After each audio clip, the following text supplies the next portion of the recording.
রাজধানীর শাহবাগে বাংলাদেশ মেডিকেল বিশ্ববিদ্যালয়ে রয়েছেন আমাদের সহকর্মী এস.এম. আরিফ। তার কাছ থেকে জানবো মুক্তি পাওয়ার পর তাদের আসলে প্রতিক্রিয়া কেমন ছিল।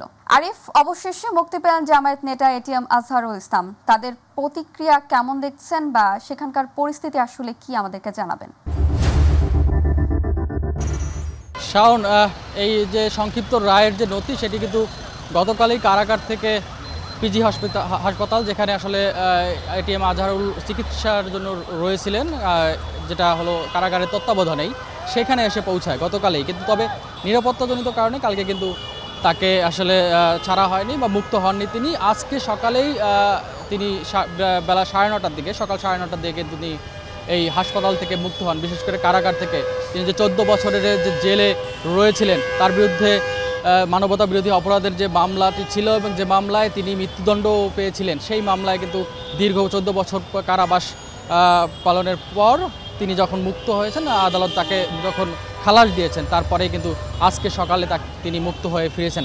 এবং তাকে কিন্তু অভ্যর্থনা জানাতে এই যে পিজি হাসপাতালে আমরা দেখেছি জামায়াতের আমির কিন্তু ছিলেন, সেখানে ছিলেন শীর্ষস্থানীয় নেতাকর্মীরাও।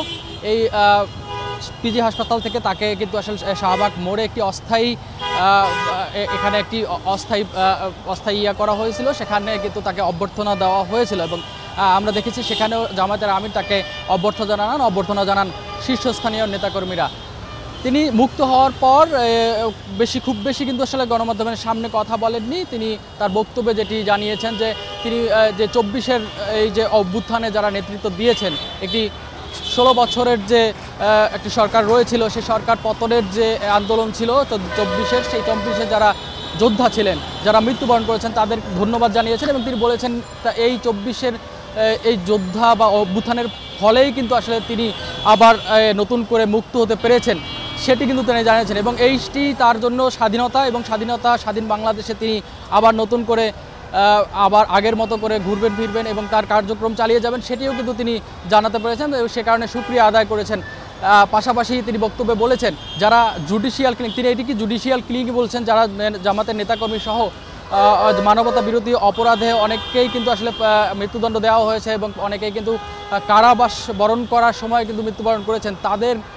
তারা যে আজকে গতকালকে যে রায়টি হয়েছে, সেই রায়ের মাধ্যমে কিন্তু সেটিকে তিনি বলেছেন যে এটি একটি প্রকাশ পেয়েছে যে সেই রায়গুলোও কিন্তু আসলে অন্যায়ভাবে দেওয়া হয়েছে। সে কারণে তিনি বলেছেন যে জুডিশিয়াল ক্লিন যারা করেছেন তাদের বিচারের আওতায় আনার কিন্তু দাবি জানিয়েছেন। এর পাশাপাশি এই গণ অভ্যুত্থানে যারা নিহত হয়েছেন, পুলিশের গুলিতে হোক, বিভিন্নভাবে যারা নিহত হয়েছেন, তারা যারা এই হত্যাকাণ্ডের সাথে জড়িত রয়েছেন, তাদেরকে আসলে বিচারের আওতায় আনারও কিন্তু দাবি জানিয়েছেন। এবং তিনি যেটি বলেছেন, আগেও বলেছেন, তিনি বের হয়ে কিন্তু বলেছেন তিনি এখন মুক্ত এবং সেই মুক্তির জন্য তিনি কিন্তু সুক্রিয়া জ্ঞাপন করেছেন। এখানে কিন্তু জামায়াতের শীর্ষস্থানীয় অনেক নেতাকর্মী কিন্তু এখানে ছিলেন। এই অস্থায়ী মঞ্চ যেটি তৈরি করা হয়েছিল, আপনি দেখতে পাচ্ছেন পিছনে এই অস্থায়ী একটি মঞ্চ তৈরি করে কিন্তু সেটা তাকে অভ্যর্থনা জানানো হয়েছিল। এবং দীর্ঘ 14 বছর পর তিনি এই মুক্তি লাভ করেছেন। দীর্ঘ 14 বছর তিনি কারাবাস ছিলেন। 2012 সালে তাকে কিন্তু মগবাজারের বাসা থেকে তাকে গ্রেপ্তার করা হয়েছিল মানবতা বিরোধী অপরাধের মামলায়। এবং তারপরে কিন্তু তার যে মামলার যে আইনি প্রক্রিয়া সেগুলো শুরু হওয়ার পর তাকে কিন্তু 2014 সালে তার বিরুদ্ধে যে 6টি মামলা হয়েছিল, তার মধ্যে 3টি মামলায় তাকে মৃত্যুদণ্ড দেওয়া হয়েছিল। এবং সেই মৃত্যুদণ্ড দেওয়ার পর কিন্তু তিনি আপিল করেছিলেন। প্রথমবারের আপিলেও কিন্তু আপিল বেঞ্চ যারা রয়েছিলেন তারা কিন্তু সেই মৃত্যুদণ্ড বহাল রেখেছিলেন। এবং সেই আপিলের পরে কিন্তু তিনি রিভিউ আপিল করেছিলেন।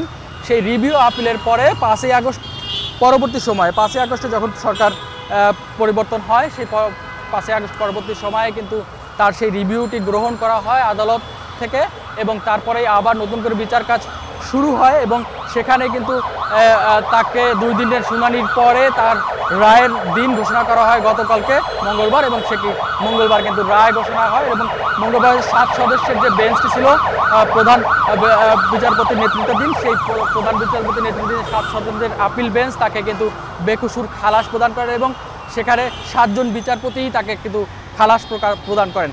তো এই আজহারুল ইসলাম আজকেই কিন্তু গতকাল যেটা বলেছে, গতকাল তার যে এই সংক্ষিপ্ত রায়ের কপি সেটি গতকালকে কারাগারে পৌঁছেছিল এবং কারাগার থেকে সেটি গতকালকেই কিন্তু এই হাসপাতালে, যেখানে পিজি হাসপাতালে তাকে রাখা হয়েছিল বা তিনি চিকিৎসা নিচ্ছিলেন, সেখানে কিন্তু তাকে পৌঁছে দেওয়া হয়েছিল। আর তাকে কিন্তু আসলে তারপরেই আজকে সকালে মুক্তি দেওয়া হলো।